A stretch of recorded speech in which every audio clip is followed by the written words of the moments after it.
guys, what's up? Welcome to the first video of AAF Network. I just want to give you guys a quick thing before I get right into this. So, we're going to be posting 4 to 7 times a week. On Tuesdays, I will be posting game recaps of the 4 games that happened over the weekend. On Thursdays, like today, I'm going to be doing power rankings. On Friday and Saturday mornings, I'm going to be doing Saturday game previews and predictions. And on Saturday or Sunday morning, I'm going to be doing Sunday game previews or predictions. So let's get right into it. Alright, so coming in at number 8 in our power rankings is the Atlanta Legends. They're 0-2. There's really nothing to like about this team. I mean, their offense continued to struggle in Week 1 against the Apollos. They only put up 6 points. And in Week 2 versus the Fleet, they only managed to put up 12 points. The QB situation is pretty rough there. Matt Sims is not the best quarterback. He's in the Week 2 game against the Fleet. He went 160 yards, 1 touchdown, and 1 costly interception. And as a total, the Legends only had 222 yards of offense. So the Legends as a team seem to have struggled a lot the first 2 weeks. I personally think they're going to go 0-10. They have so much to still figure out and have a long way to go to even come close to winning a game. They turned the ball over 5 times in the Fleet game, and the defense has allowed 64 total points in the first 2 weeks, which leads the league by like a mile. Okay, so coming in at number 7, we have the Memphis Express, who lost to the Arizona Hotshots this weekend, 20-18.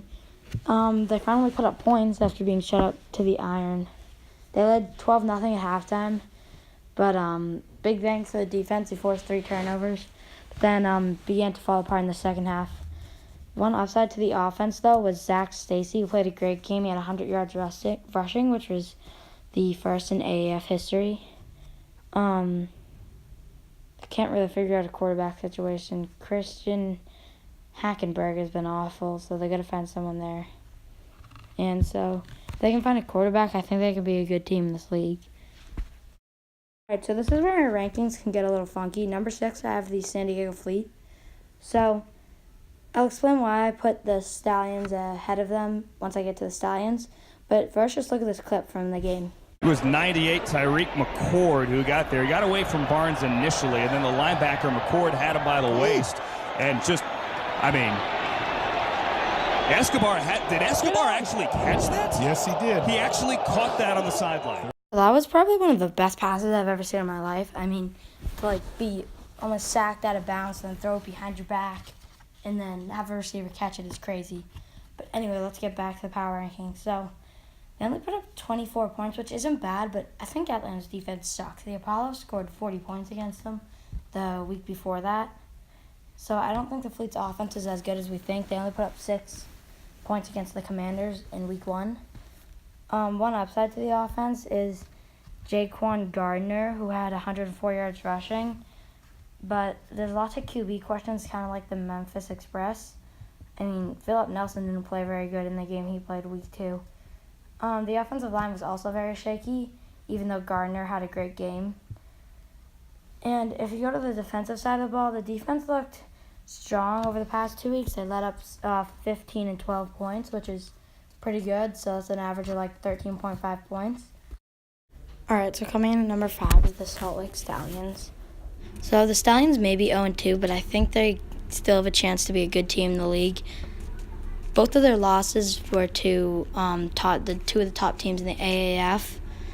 The Hotshots, they lost 38-21, and the Iron, they lost 12-9. There were a lot of missed opportunities in that game. Their kicker was 1 for 4. They muffed a punt for a touchdown to give the Iron, help the Iron crawl back into the game. So I think that can be good once Josh Woodrum comes back. He's expected to be out 1 to 3 weeks, but I think once he gets back, they have a chance to be a good team in this league. Running back Brandon Oliver played a very good game, as well as the defense played a great game, holding the Iron and Luis Perez and Trent Richardson to only 12 points, but really they only held them to 6 because one of the Iron's touchdowns was off of a muffed punt by the offense. So they played great defense against a really good offense. and I'm really excited to see what this Stallions team does against the Hotshots this weekend. All right, so coming in at number 4 is the very close to being 2-0 San Antonio Commanders, but they are 1-1. So they played very close with one of the top teams in the AAF, the Orlando Apollos. They lost 37-29. So the offense has many weapons. They have running back Kenneth Farrow and wide receiver DeMarcus Agros. I think they have one of the best receiving core in all of the AAF. But the offense may have looked great, but the defense seemed to struggle. The secondary was very shaky. They left open a lot of Apollo receivers, and the Apollos did take advantage of that. But one upside to the defense is the D-line has looked very strong. They have 10 combined sacks in the past 2 weeks, including 6 in Week 1 and 4 in Week 2. Coming in at number 3, I have the 2-0 Birmingham Iron, who beat the Salt Lake Stallions this week 12-9. They didn't really deserve to win this game. They got lucky, and the Stallions made a lot of mistakes, but they did win, so you got to give them credit for that. The offense, they've very good players. They just can't seem to, play well. They've Luis Perez at QB, who I think is really good, as well as Trent Richardson at running back, who played great Week 1 and struggled a bit Week 2. But if we go to the defensive side of the ball, they looked pretty good against a pretty good offense. They only allowed 9 points, 1 touchdown, and 1 field goal. They shut out the Memphis Express Week 1, but they didn't play as good as they did Week 1 and Week 2, but they still got the win. Coming in at number 2, I have the Arizona Hotshots, who are 2-0 and beat the Memphis Express 20-18 this week. They looked okay, but they didn't look as great as they did in Week 1, as they played terrible in the first half. The offense had 5 turnovers and 2 failed fourth down conversions. But in the fourth quarter, the offense stepped up big when it mattered and scored 14 unanswered points. The rushing attack looked to be very high-powered, with 3 players over 50-plus yards, one of them being Justin Stockton. Josh Wolford seemed to struggle a little more, but the offense did put up 24 points and got the win. All right, so coming in at number 1, we have the 2-0 Orlando Apollos, who won a tough-fought game this weekend against the San Antonio Commanders, 37-29. So the Orlando Apollo offense looked to be very, very good. The first game, Week 1, they put up 40 points, and this week they put up 37. So on average, they're putting up about 38.5 points, which is pretty good. This team looks made to make a championship run, and they look like one of the best teams in the AAF.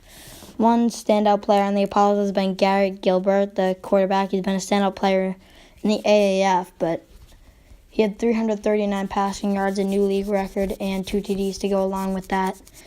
The defense did let up 29 points, but they had a pick 6 to go along with that. So that's back-to-back pick 6s in both games. Yo, guys, thanks so much for watching. Make sure to go like, subscribe, share this video with all your friends, and turn on your post notifications so you get alerts when I post all my awesome videos. And I'll see you guys later. Peace.